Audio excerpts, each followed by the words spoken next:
What is going on, people? Welcome to your 60-second Java tutorial. And in this tutorial we're going to be getting back to what everyone loves most, and that is GUIs. So as you can see, I already created a new class called GUI, and I already went ahead and imported everything, and you should all know what this stuff means from my last tutorials. I just didn't feel like having to type it all again. You guys didn't want to watch me type it anyway, so I went ahead and imported everything we need to import. We'll figure out what these do later, so if you watch my other tutorials you already know what to do. But anyways, go ahead and make a new class called GUI and have it extends JFrame, and I'll leave that up if you guys want to copy, I guess. And what extends mean is it pretty much inherits everything from JFrame, and we're going to be making buttons in this tutorial, and JFrame has some built-in stuff for us to create buttons. And the first thing we're going to need to do is create two variables. So go ahead and put private JButton, and we'll create two buttons. The first one will be a regular one, and then we'll go ahead and create another one, JButton, and we'll just make this one a custom one. One of them is just going to be a regular button, and the other one, if we spell private right, it's going to be a button with our own images on it, and I'll show you where to put the images and how to do all that good stuff. So I'm going to go ahead and minimize this, so hopefully you guys got that copied down, because just because it's annoying me. So the first thing we're going to need to do is build a constructor. So go ahead and put public, and just go ahead and put GUI, or whatever you named your class right here. And we need to build a constructor because whenever we create an object from this class, we want this window to automatically pop up. We don't want to have to call a method for it to pop up. So go ahead and add no parameters. And in your constructor body, this is where we're going to be doing the meat of the programming. The first thing we're going to want to do is add a title. Now this super right here, this super keyword is how you call methods from the super class. So since we're extending JFrame, it is the JFrame constructor. So go ahead, and the constructor for the JFrame is pretty much the title. So go ahead and write the title. So you know, you guys didn't need to know that. All you guys need to know is, in order to add a title to your window, just put super the title. I just want to tell you guys, if you don't know what the super does, it allows you access to your super class. So you know, a little bit of information for everyone. So now that we have a title on our window, we can go ahead and make the layout for the buttons. We can do the set layout, and you guys should know this still from the last tutorials when we were working on GUIs, and we'll just go ahead and put new flow layout, just like that. And now this just gives us a default layout, so we don't have to code it ourselves. And now let's go ahead and add our first button to our screen. So we'll take that variable we made. I named mine reg. You can name yours whatever. Equals new JButton, and this JButton method is a method to add a button, and it takes one parameter for here, and it's pretty much the text that's going to be on the button. I'm just going to name it reg button.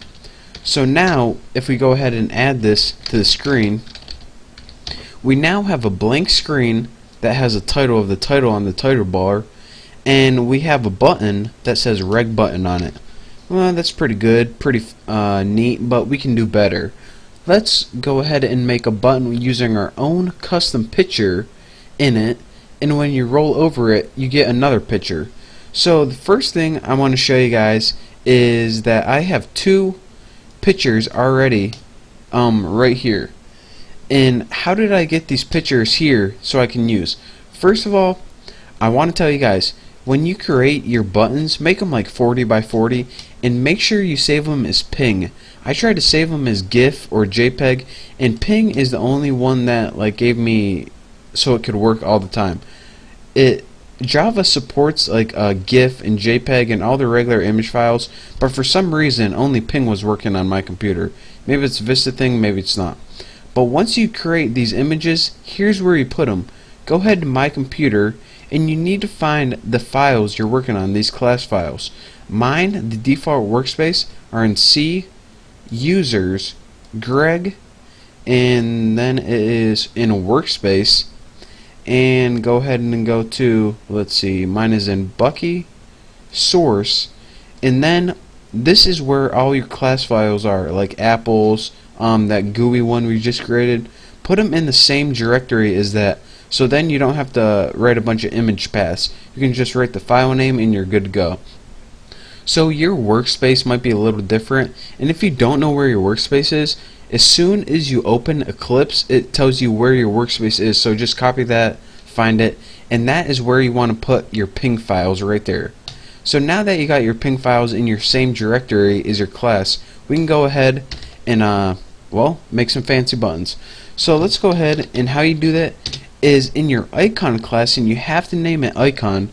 Go ahead and give it an object name such as B, and what we need to do is put new image icon, and this is built in so you can't change any of this.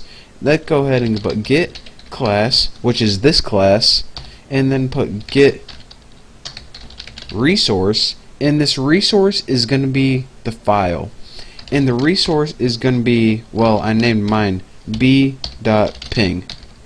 And what this does is pretty much take that image and save it in an object named B. So now we actually have two images, or at least I do. I have one named B and one named X.